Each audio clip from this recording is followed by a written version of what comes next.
Bien, estamos con Filipenses y para esta mañana queremos estar eh, trabajando el capítulo 3 de Filipenses, aunque vamos a estar por referencia solamente los versículos 12 al 16. Así que podemos leer Filipenses capítulo 3, versículos 12 al 16. Dice así: no que lo haya alcanzado ya, ni que ya sea perfecto, sino que prosigo para ver si logro hacer aquello para lo cual también fui asido por Cristo Jesús. Hermanos, yo mismo no pretendo haberlo ya alcanzado, pero una cosa hago, olvidando ciertamente lo que queda atrás y extendiéndome a lo que queda adelante, prosigo a la meta, al premio del supremo llamamiento de Dios en Cristo Jesús. Así que todos los que somos perfectos, esto mismo sintamos. Y si otra cosa sentís, eso también os lo revelará Dios. Pero en aquello a que hemos llegado, sigamos una misma regla, sintamos una misma cosa. Hemos estado compartiendo en el libro del Evangelio del Gozo de Dios, que es así como hemos intitulado la escritura, ¿no? La carta de Pablo a los filipenses.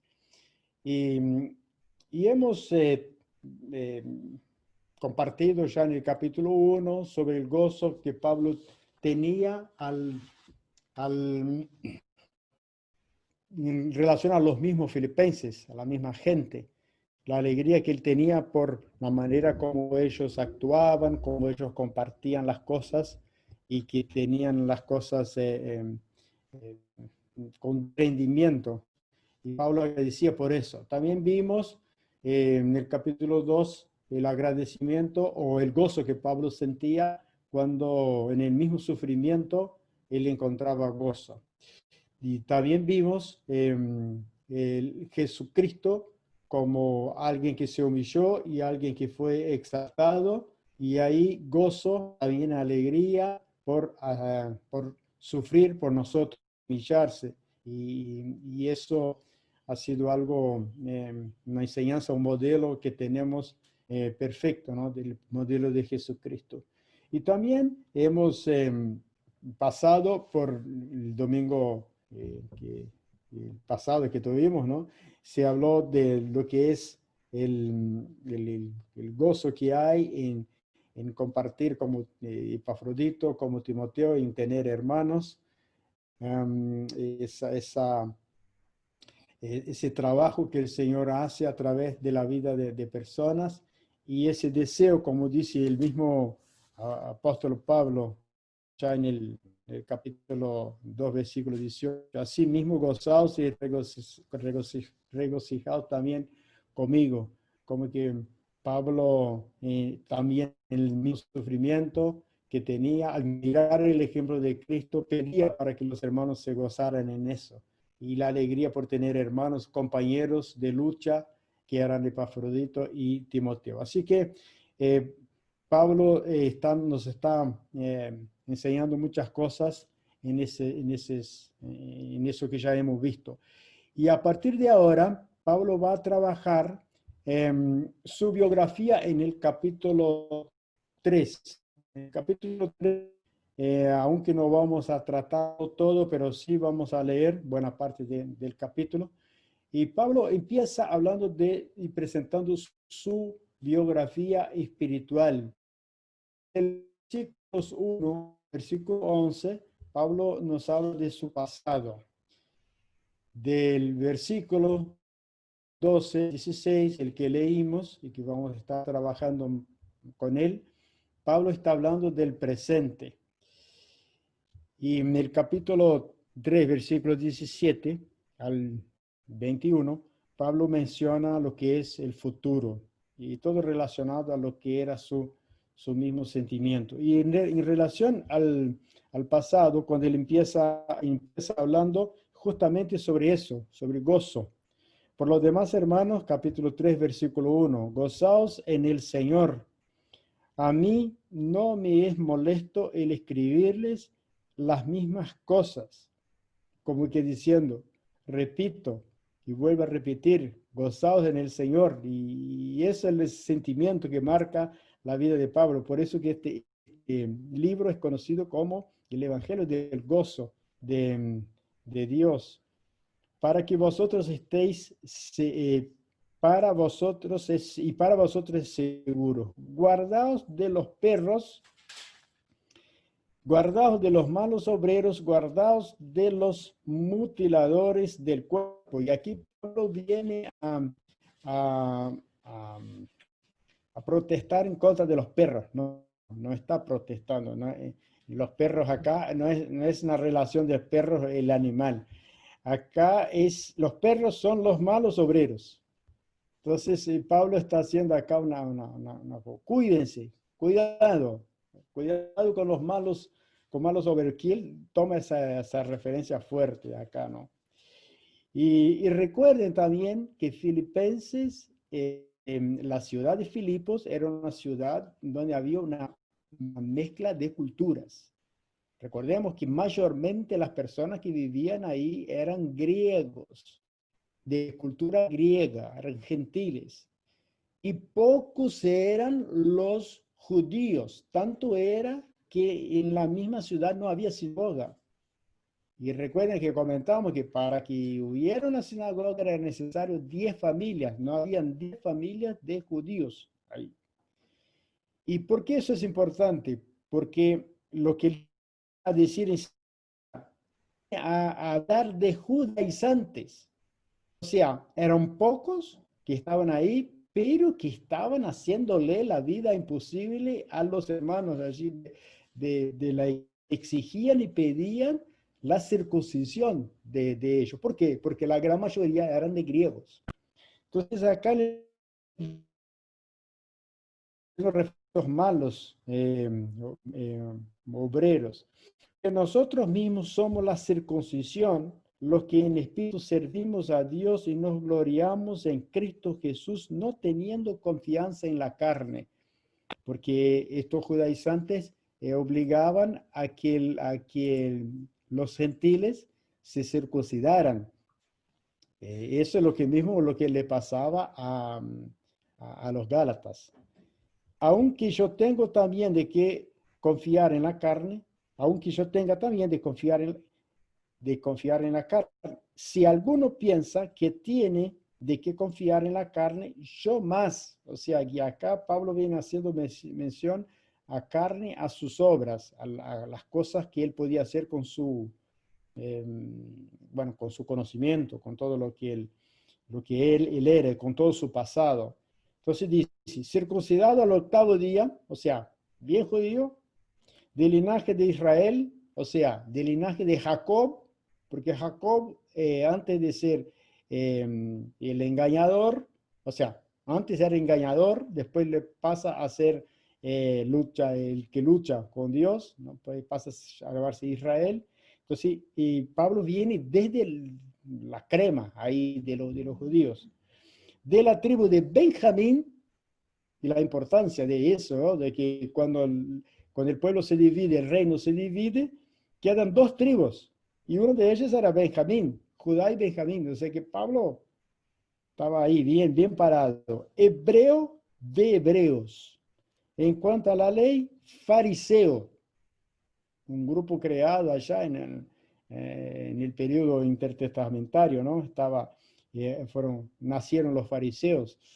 Y ahí estaba Pablo, tiene esa raíz de ahí también. En cuanto al celo perseguidor de la iglesia, en cuanto a la justicia, que es la ley irreprensible.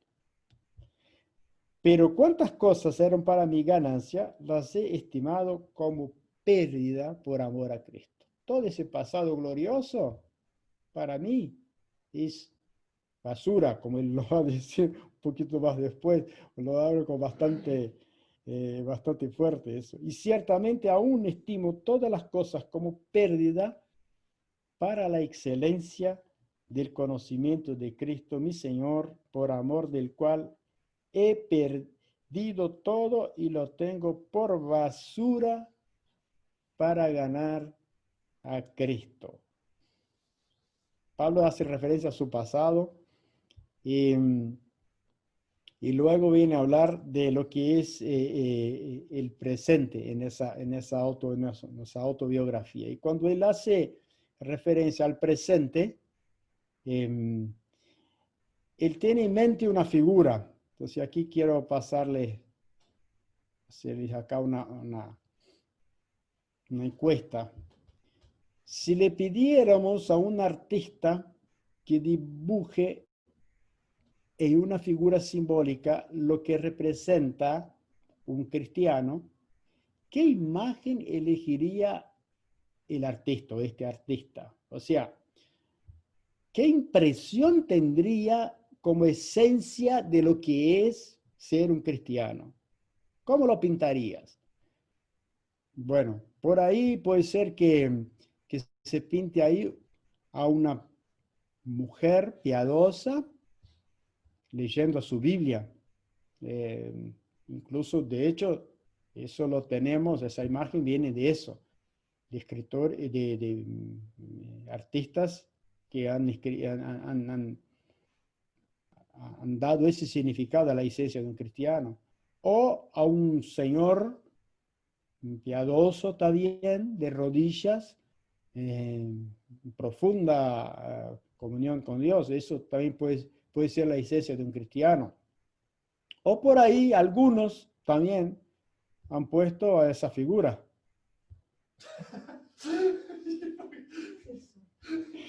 Ronaldo. Pipo entendió, se ríe, pero Clara dijo, ¿y eso qué es? Bueno, Es muy bueno, es muy bueno. ese es Cristiano Ronaldo. Es la esposa de Cristiano Ronaldo. Algunos lo podrían, bueno, como cristiano y lo han hecho. Bueno, dibujame un cristiano, está Cristiano Ronaldo. Y lo pusieron y hay una estatua del muchacho. Pero ¿y para el apóstol Pablo? ¿Cómo él lo hace? ¿Y qué es lo que él va a hacer referencia ahora en los versículos que leímos y vamos a comentar un poco? Para Pablo, un cristiano, la figura, la esencia de un cristiano es justamente la de un atleta. Para Pablo, esa era la figura de... No estaba tan mal Cristiano Ronaldo entonces. No estaba tan mal. O sea, Cristiano Ronaldo, seguro, por ahí pues, podría haber puesto Cristiano Ronaldo ahí que andaría. Que más se acerca a, a lo que Pablo pensaba de un cristiano fue el que hizo que pintó Cristiano Ronaldo, ¿no? Bueno, pero es interesante eso, ¿no? De que como Pablo ve que la esencia de un cristiano, él lo ve como si fuera un atleta. Y como atletas debemos alcanzar metas que Dios nos ha dado. Entonces tú como cristiano, yo como cristiano, y Pablo nos da ese desafío de que como atletas debemos de alcanzar metas, porque, y para eso que un atleta está. Y bueno, entonces, ¿cuáles eran y cuáles son estas metas? Metas de Pablo. Está diciendo allá en el versículo 13, que ahí ya, recordando, estamos hablando del presente. Entonces, en el presente de Pablo, en su biografía, él decía, no lo haya alcanzado, versículo 13. Hermanos, yo mismo no pretendo haberlo ya alcanzado. ¿Alcanzado qué cosa?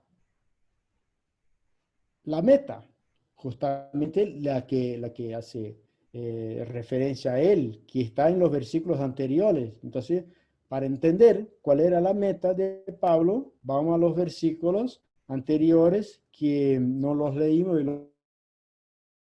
Versículo 10. Anhelo conocerlo a él. Anhelo conocerlo a él. Como que diciendo, esto es mi meta, no lo he alcanzado, conocer a Jesús.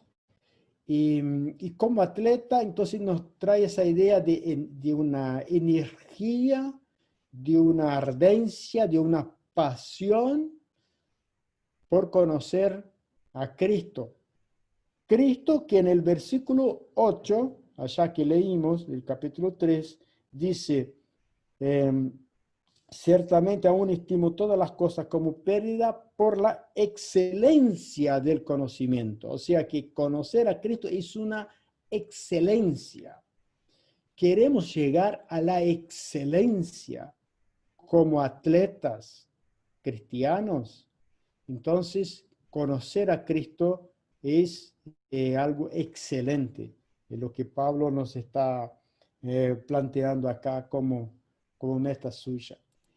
Y otra cosa también que Pablo nos da como seguimiento a lo que era esa meta de conocerlo a él y el poder de su resurrección.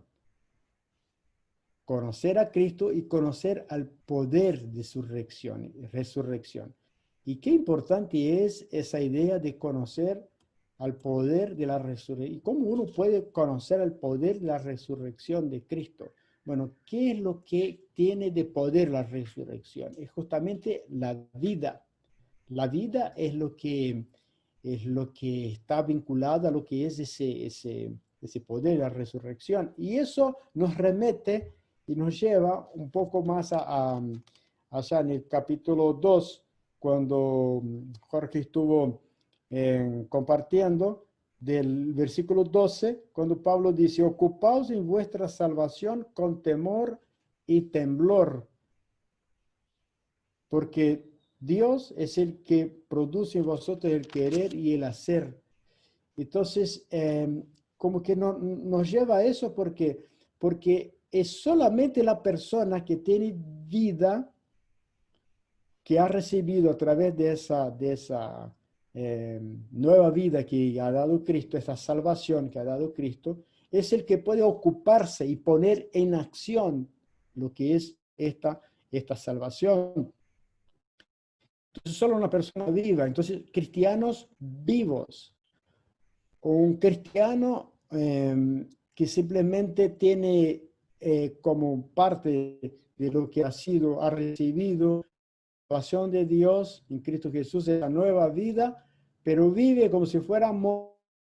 Todavía necesita decir esto, todavía necesita el poder participar de este poder de la resurrección de Cristo, o sea, tener vida cristiana con mucha potencia, ¿no? Como eran los mismos atletas. Entonces, el Señor mismo nos ha mostrado allá en Efesios, que cuando él habla allá, Pablo, de que el mismo, ese poder de la resurrección también es el que nos libera y que hace con que las fuerzas del maligno sean echadas hacia atrás, es lo que Pablo habla en Filipenses 1:21. La importancia de ese poder de la resurrección aleja las fuerzas del mal y es un poder que convierte lo que es la cruz en victoria. Entonces, Pablo anhelaba conocer muchísimo más lo que era ese poder de la resurrección. Solo la persona que está salva es la persona que puede vivir ese poder y vivir esa nueva vida en esa resurrección de Cristo Jesús. Pero no puede ser una persona que tenga obras muertas, tiene que ser obras vivas.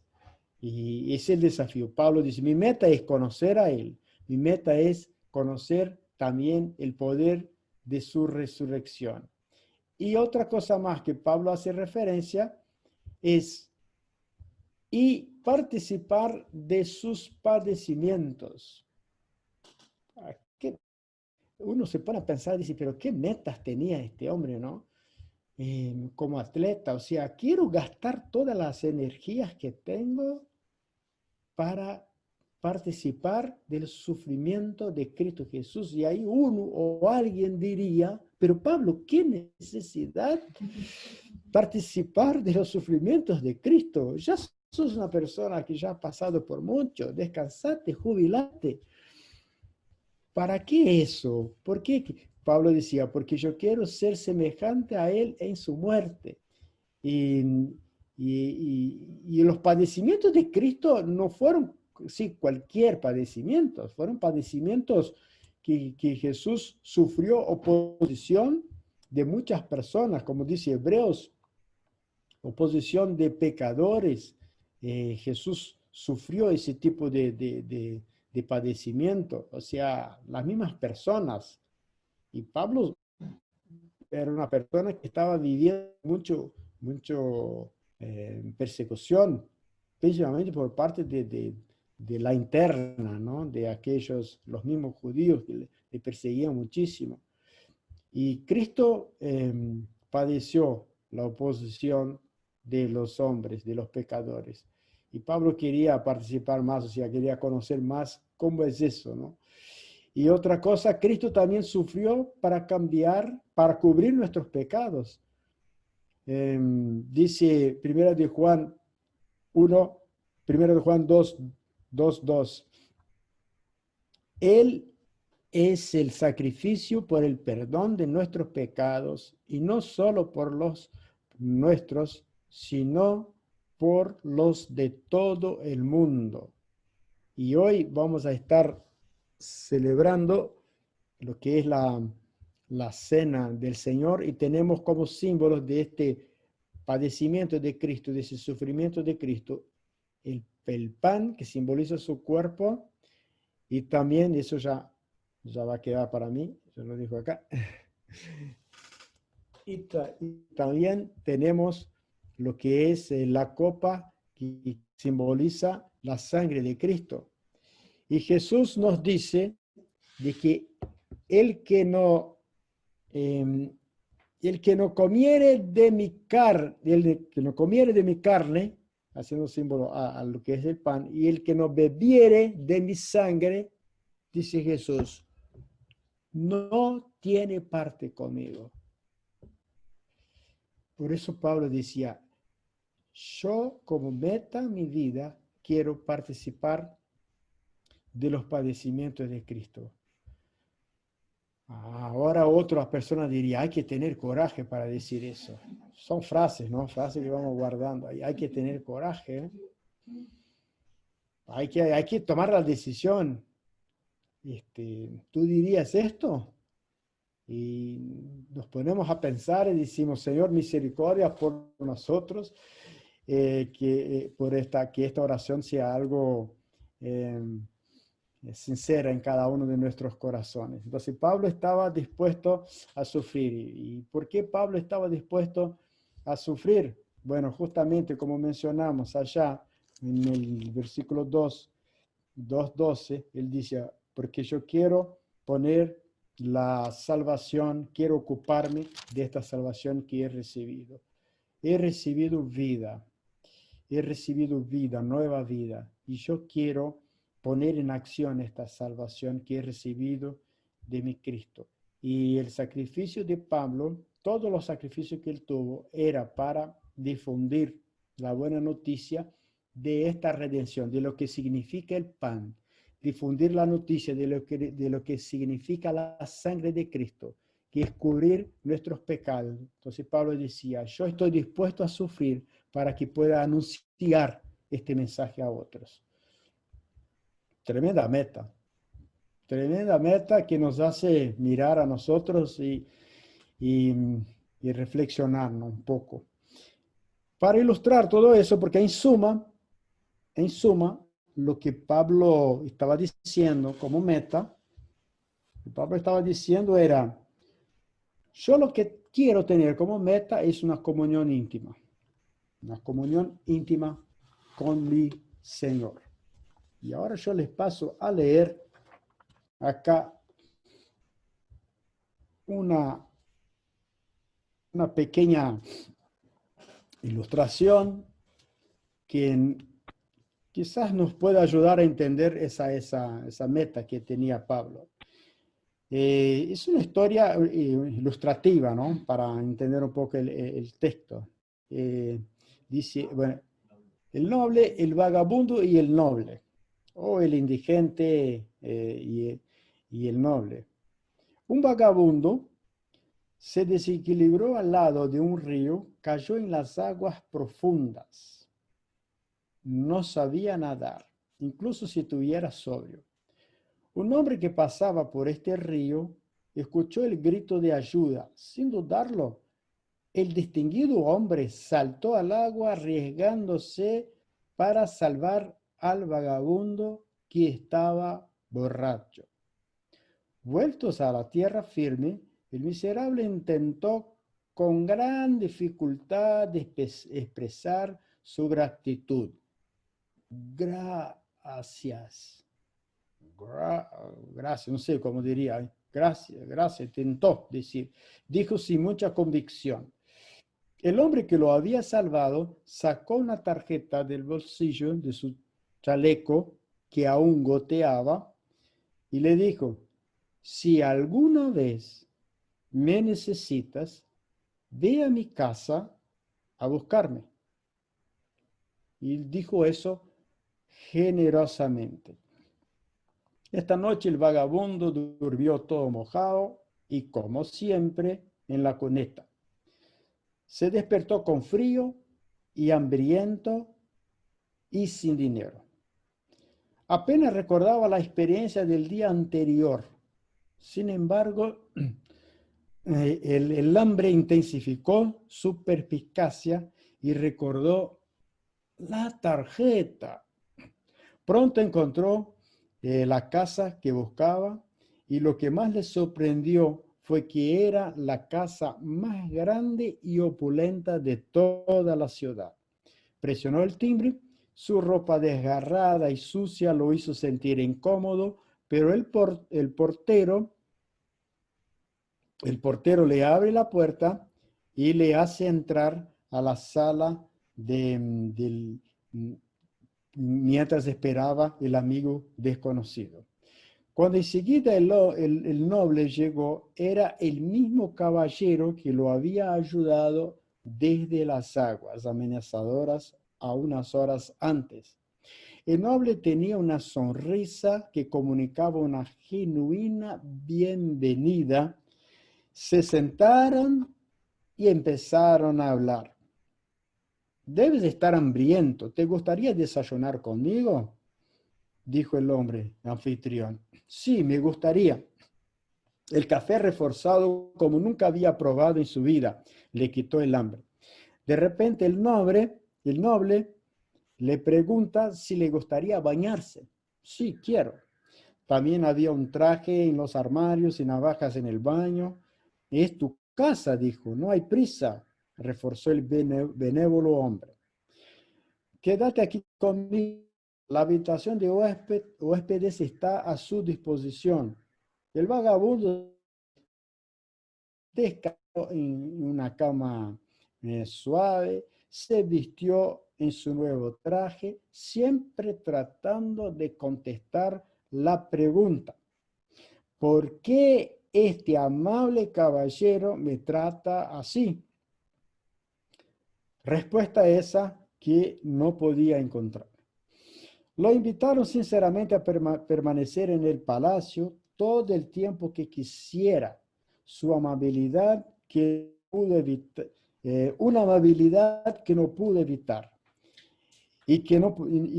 ya que no tenía nada en la vida. Aún más extraño fue el hecho de que el amigo tan distinguido y amable no tenía nada más urgente que hacer que estar hablando con él,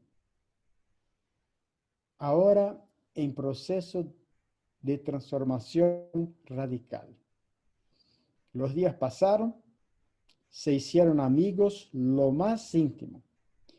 El antes borracho, ahora restaurado, buscaba servir al noble con todas sus habilidades.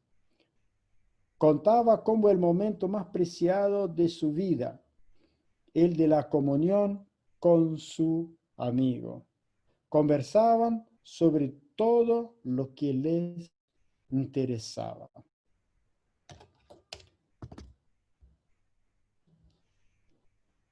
Y aquí podemos ver el desconocido. Acá. El desconocido llegó a ser conocido al final del primer día, pero después de meses y años de comunión, el que era miserable y alcohólico pudo decir, estoy conociendo el amigo que me salvó.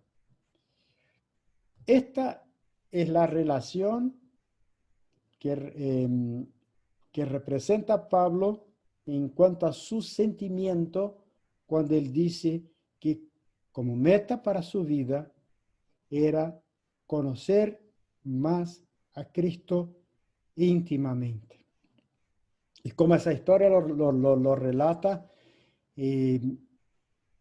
puede ser que Cristo para ti sea alguien que te salvó un día de tu miseria, te ha dado una tarjeta, te ha dado algo para que estés con él, te ha dado la palabra, te ha dado instrumentos, te ha dado una iglesia, te ha dado encuentros, te ha dado hermanos, te ha dado invitaciones y más invitaciones para que tú puedas crecer. Pero quizás tú no has tenido eso como meta y te has quedado por ahí. Y el resultado es, no se puede conocer al que nos ha salvado si no pasamos tiempo con él. Eso es lo que nos quiere mostrar a Pablo. Mostrar Pablo en cuanto a su meta. Y el premio. ¿Por qué hacía todo eso Pablo? ¿Qué premio buscaba Pablo? El premio que buscaba Pablo, nosotros podemos ver en el versículo 14, que dice, versículo 20-21. Nosotros somos ciudadanos del cielo, de donde anhelamos recibir al Señor. El premio que buscaba Pablo era encontrarse con Cristo. El anhelo de Pablo era ser recibido por Cristo. Por eso que cuando él empieza a hablar un poquito más adelante, él dice, el versículo 20, ¿no? Mas nuestra ciudadanía está en los cielos, de donde también esperamos al Salvador, al Señor Jesucristo. Este era el premio de Pablo. O sea, estaba dispuesto a sufrir, enérgicamente correr la vida cristiana para alcanzar una meta, conocer a Cristo. Y como premio, estar con Cristo. Este es el premio ese era un premio celestial, nada más que eso.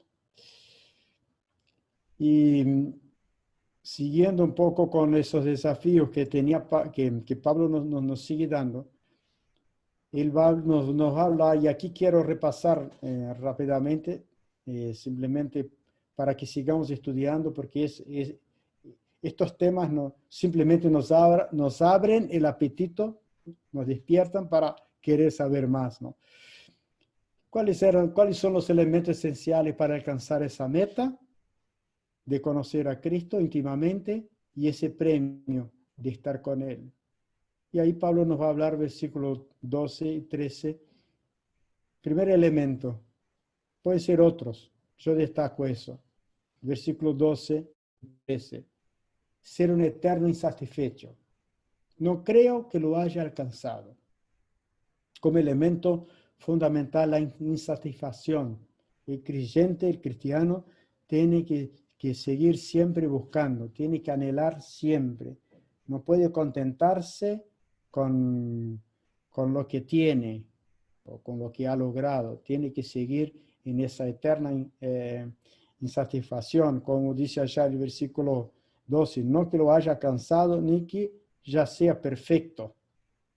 Ni que ya sea perfecto. Y la palabra perfecto acá está relacionado con madurez. O sea, Pablo estaba mirando, haciendo un autoanálisis y mirando y diciendo, tengo muchas cosas todavía que aprender. Insatisfacción en cuanto a mi vida. No, la vida cristiana mía necesita más. Insatisfacción. Y allá por el versículo 15, él vuelve a decir la de la perfección. Él dice, así que todos los que somos perfectos, pero antes él dice, yo no soy perfecto, y ahora dice, todos los que somos perfectos. Pero la versión Reina Valera actualizada dice, todos los que somos maduros. O sea, la conclusión que Pablo llega es, el que se declara imperfecto es perfecto, perfecto en el sentido de madurez, es maduro. Es madurez espiritual reconocer que necesitas crecer. Eso es lo que está diciendo. Estoy insatisfecho, necesito crecer. Así que elemento esencial para alcanzar. En segundo lugar, dirección. Una cosa hago, olvidando lo que queda atrás. Dirección, mirando hacia adelante. Este hombre ahí, en la época de los carreras que tiene, no tenía ni lugar para sentarse, tenían que estar ahí parados y ejercitándose con fuerza y habilidad, y si no podías mirar para atrás, tenías que mirar hacia adelante. Y el que mira para atrás se queda como una estatua de sal. ¿Recuerdan lo que nos enseña ya la ilustración de la mujer de Lot, que estaba saliendo y la orden que tenía era, la ciudad va a ser destruida? ¿Y por qué va a ser destruida? Porque hay mucha contaminación y hay muchos pecados y hay muchas cosas que no me agradan. Ustedes vayan, sigan por este camino y no miren hacia atrás. Como que dando la idea de que no hay nada que recordar allá atrás. No hay pecado gustoso, no hay nada que pueda decir, ay, cómo era bueno los tiempos que yo pecaba. No. Y justamente lo que le sucede a esta mujer. Y ella mira hacia atrás y queda una estatua. Y uno se pone a pensar y podíamos poner muchas ilustraciones, ¿no? Y como por ejemplo la sal. ¿Cuándo es que la sal se endurece en la cocina? Cuando pierde el sabor, cuando pierde el sentido. Y cuando miramos hacia atrás, no para borrar recuerdos a veces que nos ayudan a seguir adelante, pero cuando miramos extrañando y nos quedamos paralizados en la vida cristiana. Entonces, dirección, determinación. Versículo 14, cuando él dice, prosigo a la meta, al premio del supremo llamamiento de Cristo. Prosigo a la meta. Voy determinado. No voy a estar mirando a un costado. No voy a estar mirando para un lado ni para otro. Voy a seguir adelante. Y también disciplina. Cuando él dice allá más abajo, pero en aquello que hemos llegado, sigamos una misma regla, dándonos la idea de que los juegos, o como un atleta necesita ser disciplinado, y la disciplina del creyente, del cristiano, espiritualmente, podemos mencionar que como la comunión con los hermanos es una disciplina. El testificar es una disciplina. El leer la palabra es una disciplina. La oración, la adoración, disciplinas. Y que necesitamos seguir. No podemos dejar hacer una y otra no. Si no, vamos a quedar como esos atletas, ¿viste? Esos atletas que son tremendamente acá y las piernas finitas. Dice en todos los sentidos para alcanzar esta meta de conocer más a Cristo. Para ir finalizando, tengo acá algunas preguntas para que podamos para que podamos aplicar. ¿Estás satisfecho con tu vida espiritual?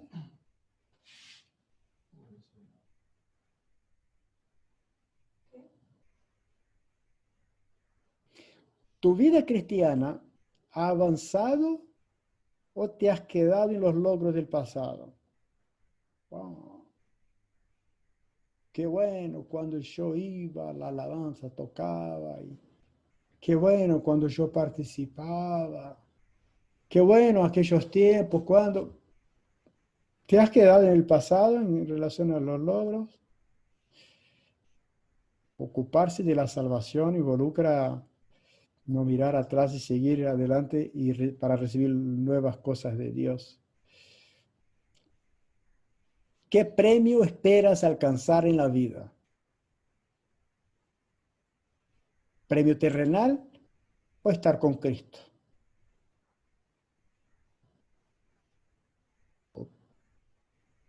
¿Qué disciplina cristiana te cuesta más ejercitar? Oración, Biblia, adoración, servicio, compañerismo. Momento de analizar. ¿En dónde necesito ser más un adorador? ¿Necesito crecer en esa disciplina? ¿En el servicio, en el testificar, en la oración? ¿Qué decides hacer para redireccionar tu vida hacia la meta que vale la pena luchar? Vamos a orar.